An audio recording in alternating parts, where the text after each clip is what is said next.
As you know, this channel is based on love, lust, and ecstasy. I got this little groovy, where it is, yeah, pistol trimmer in Philly. Welcome to After Dark World Headquarters. This is your favorite correspondent, KD, that's me, drinking out of my groovy Atlanta Braves coffee cup that I gave to my brother Scott and now has returned to me. He loved the Atlanta Braves. I love the fact they didn't change their name, and good morning, everyone. As a matter of fact, good morning to Mr. and Ms. America. Good morning to all ships at sea and all sods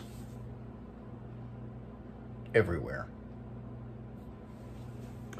We shall continue with the readings this morning, and I have some new material coming in. Well, let's continue. I'm getting a lot of good reports from the story I'm reading from Michael Crichton called The Girl Who Seduced Everyone. So let's continue with that.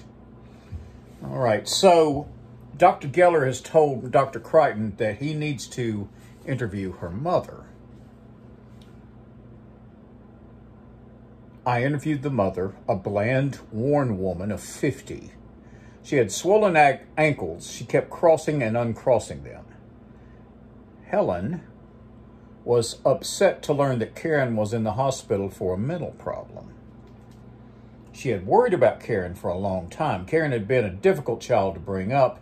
Helen had hoped that once she was in college, she would be all right, but obviously she wasn't. I asked about Karen's pregnancies. Helen was vague. She couldn't really remember much about them. I asked about trouble between Karen and her father.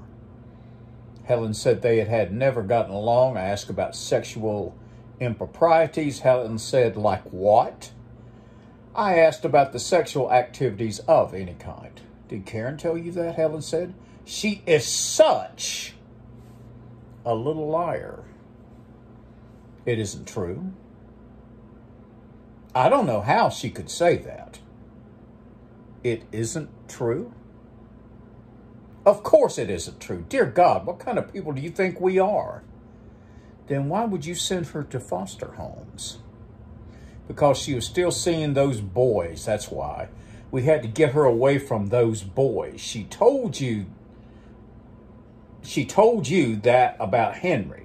And I'll bet you believed her. Men always believe what she says. Well, what did you expect my mother to say? Karen said. Karen speaking. You think she'd admit that? Then she said she wanted to pass to leave the hospital for the following weekend to go back to school for Saturday and Sunday. There was a party she wanted to attend. I said no. Why shouldn't she get a pass, Dr. Geller said. I just don't think it would be a good idea. What's wrong? Think she's dangerous? She'll commit suicide? No. You think she'll get laid? Probably. What's wrong with that? Nothing, I said. She can do whatever she wants. I don't care. So let her leave. I'm just concerned about my responsibility.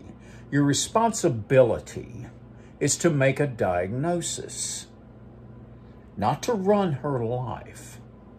I'm not trying to run her life. Good, because you can't, you know. I know. I gave her a pass. All weekend I thought about her, wondered where she was, wondered what she was doing.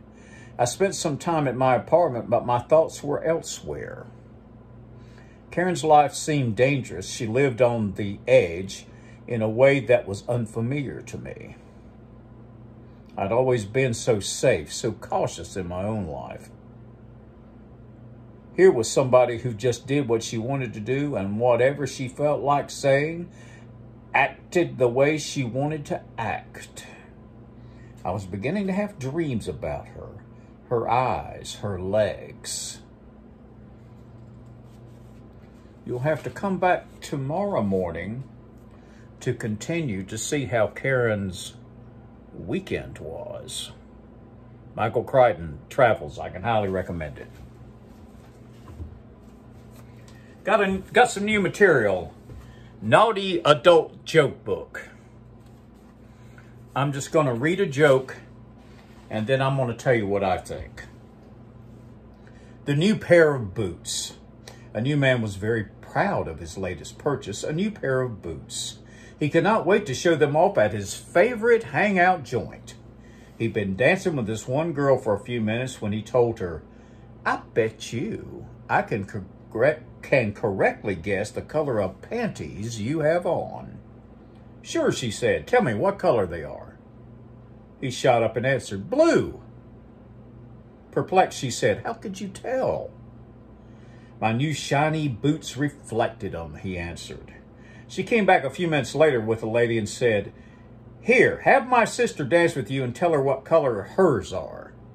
Determined to excel, endeavored to persevere, the young man took up the challenge and after dancing for a little while began to vigorously rub his boots against the leg of his jeans. He went back to dancing.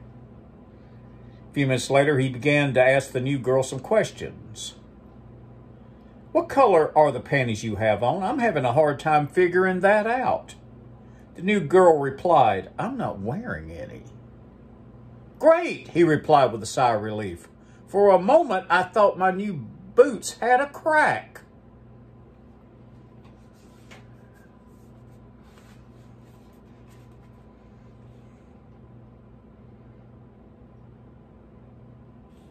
Naughty Adult Joke Book.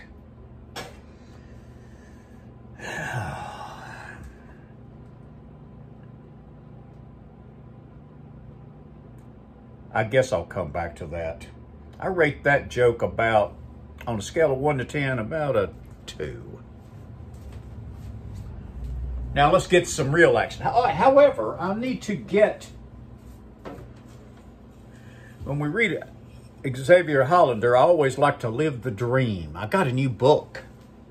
I'm just going to read the first opening passage because, well, just because. Xavier goes wild.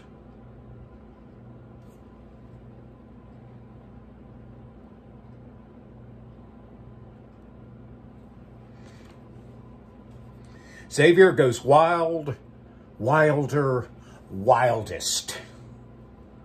Around the world with the least inhibited girl guide you'll ever likely to meet in a month of X-rated fantasies.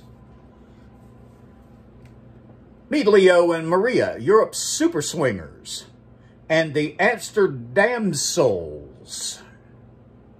The first tango in Paris, even Marlon Brando would be jealous. The French Connection, or How Green Was My Daisy Chain. Freddie's Plastic Fantastic Lover. Because my audience is so hip, there are people who know that that's a Jefferson Airplane song. Thanks, she needed that. Moroccan on the Rocks hit the spot, said Xavier.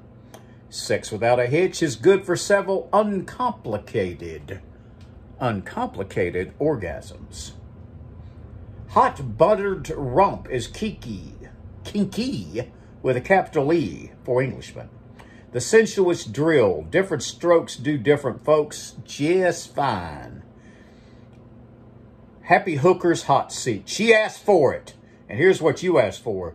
The further adventures of the world's wildest woman. Xavier writes on and bears all.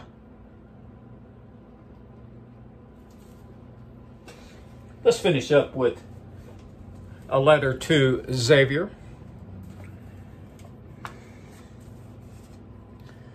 You know, those hate letters are really good. Let's go with another groovy hate letter. Dear Ms. Hollander, in regards to 2 of your books, The Happy Hooker and Xavier, I was very disappointed. After reading the first book and seeing your photographs on the second book, I expected a totally different looking person. To me and many of my friends that have read your book, You do not look at all like the self-description. You look whorish and worn out, as any everyday prostitute.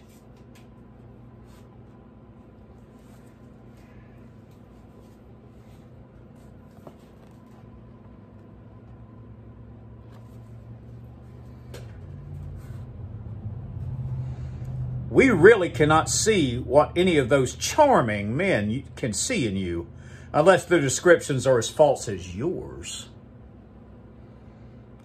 Your well put together body is really as ugly as one's body can get. There's no shape to it, nothing. Your plastered on makeup job hides what is probably an ugly face. You are disgusting. Name withheld, Springfield, Vermont.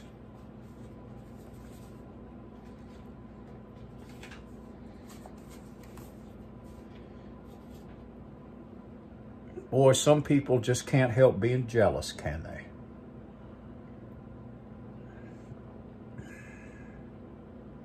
Had to throw that hate on Xavier, my goodness. But those hate letters are great.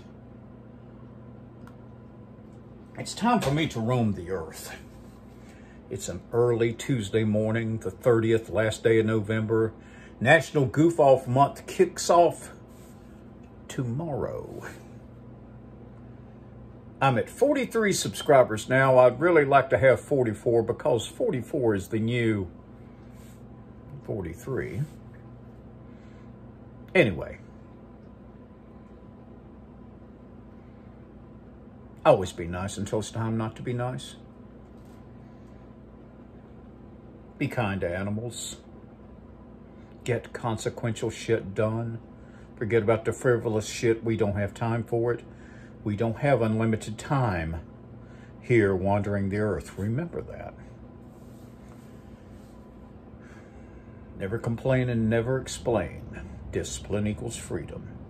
So, continuing my adventures roaming the earth, I invite you to do the same. And if we meet somewhere, please come over and say hello.